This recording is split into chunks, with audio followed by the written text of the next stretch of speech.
جنگ میں ہمیشہ بہت سارے مناظر ہوتے ہیں، جن میں سے بہت سارے مناظر تاریخ کے سامنے آ جاتے ہیں اور کچھ ایسے واقعات ہیں جو تاریخ کے سامنے نہیں آتے۔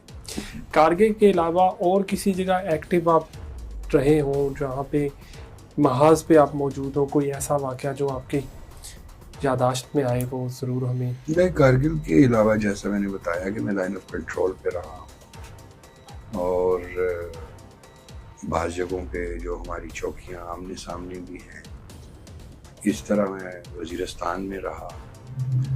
وزیرستان کے بارے میں تھوڑی سی بات کروں گا کہ جس طرح اگر ہم لائن آف کنٹرول پہ ہوں یا کارگل میں ہوں تو ہمیں پتہ ہے کہ وہ سائڈ دشمن کی ہے، یہ سائڈ اپنی ہے۔ جتنا ہم آگے بڑھیں گے ہم دشمن کے قریب ہو رہے ہیں، جتنا ہم پیچھے ہٹ رہے ہیں وہ اون ایریا میں اپنے علاقے میں آ رہے ہیں۔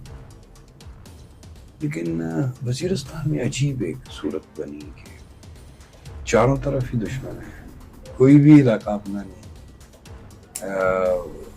یوں کہہ لیجئے کہ وہاں پر ایسا نہیں ہے کہ یہ سرحد ہے اور اس کے پرے دشمن ہے، اور ہر طرف ہی دشمن ہے۔ اس پر ایک نظم میں نے لکھی تھی، وزیرستان کہاں سے آگے حد عدو ہے، کہاں پہ لشکر کی پہلی صف ہے۔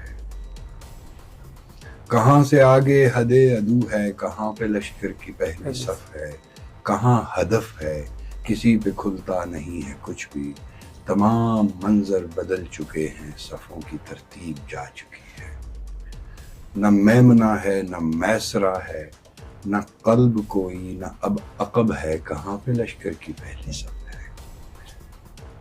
فلک پر آیا ہی تھا مگر اب زمیں بھی اپنی نہیں رہی ہے۔ کسی کو کوئی خبر نہیں ہے کہ کون سا رخ عدو ہے۔ چہار سمتوں سے دشمنی ہے، علم وہی ہیں، رجز وہی ہیں، ہجوم نعرہ زناں بھی ایک سا۔ میری پکاروں میں تیرے نعروں میں اسم ایک سے، یہ میں گرا ہوں کہ تو گرا ہے۔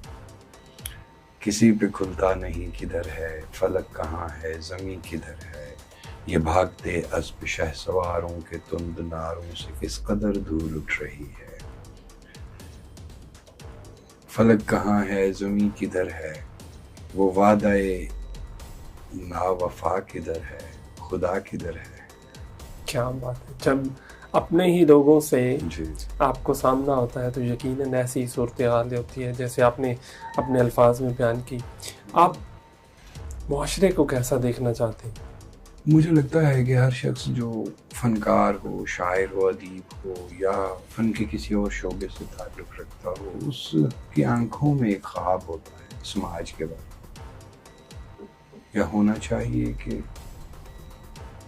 مطلب یوں سمجھ لیجئے کہ اپنی تخلیق کے ذریعے ہم معاشرے کو پہلے سے زیادہ خوبصورت بنانا چاہتے ہیں، یا ہم سمجھتے ہیں کہ ہم اس تصویر کی، اس نظم کی، اس غزل کی، اس افسانے کی کمی تھی جو میں نے پوری کی۔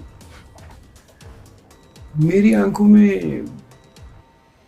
انسان کے حوالے سے ایک ایسے سماج کا خواب ہے جو روادار ہو، جہاں نظریے، عقیدے اور خیال کی بنیاد پر کسی کو مارا نہ جائے، جہاں اپنے نقطہ نظر اور اپنی رائے کو حتمی اور درست قرار دینے والے لوگ دوسرے کی رائے، دوسرے کے نقطہ نظر کا بھی اتنا ہی احترام کریں جتنا اپنے کا، دوسرے کے عقیدے کا، دوسرے کے خیال کا۔ میں ایک ایسے سماج کا خواب دیکھتا ہوں، میرا خواب سرخ ہے۔ میں ایسا خواب دیکھتا ہوں جس میں وسائل پر ایک طبقے کا اجارہ نہ ہو۔ اگر آپ کا خواب سرخ ہے تو کیا آپ کارل مارکس سے متاثر ہیں؟ جی جب میں نے سرخ کہا تو اس سے مراد سوشلسٹ، کمیونسٹ، لیننسٹ، مارکسسٹ آئیڈیالوجی ہی تھی۔